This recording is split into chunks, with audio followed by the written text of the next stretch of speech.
I'm happy to be joined by Sean Miller, game director on Transformers: Dark of the Moon. This is a departure from War for Cybertron. This is associated with the Michael Bay universe, whereas War for Cybertron was kind of its own thing. Yeah, we really wanted to capture the essence of the film property. We're taking kind of our love of Transformers and we're marrying that with Michael Bay's universe.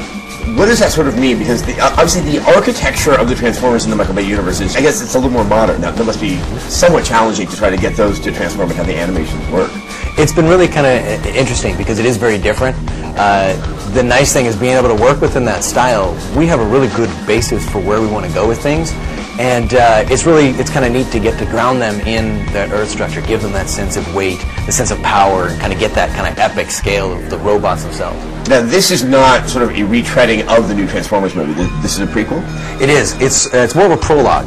So the idea is to set up the key elements of the film. We want to introduce you to some of the characters, their relationship to the story in the film. We set up some of the situations and things like that. Obviously, probably the most important thing in a Transformers game is what Transformers are you playing? We got a chance to see quite a few of them. How sort of vast, and how do they get incorporated into the story? We have levels based around a number of different Transformers. You're going to get to see your favorite ones from the film license. We also have a couple of new ones that you're going to see in the film that we can't talk about yet, but I think they're going to be a lot of fun to play.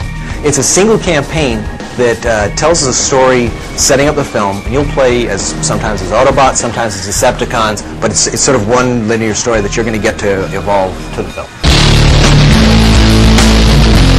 And one thing that's been incorporated into this, I believe is also in the movie, is stealth armor, which may be something of a misnomer because it doesn't seem to make them less noticeable. No, it is a little different. The idea is that they have their vehicle form, and they can actually access these advanced weapons without having to go all the way back to robot form. And that's kind of where the stealth element comes from, is that they don't have to go back to robots. So at any moment, you can be in vehicle form, driving through an environment. If you get ambushed, you can suddenly be bristling all kinds of different weapons and engage the enemy, and then get right back into your vehicle form and go. It's really important for us to actually be able to seamlessly transition between your robot form, your vehicle form, and this third, more hybrid form of your vehicle. And now let's open up the gameplay, so you're not having to sort of set it up that it's all done as a robot or supposed to be all done as a vehicle. No, it lets you as a player kind of choose those moments.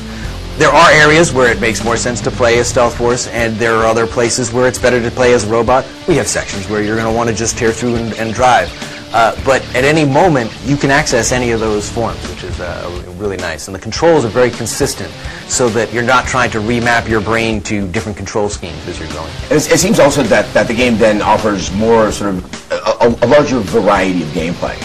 You know, when you're Starscream, you're playing. You have stuff that's not just sort of on foot or on car, combat sequences.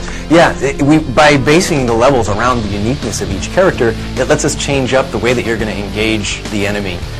The kinds of objectives that you're going to have. They can be geared towards the specific personality and abilities of the different characters.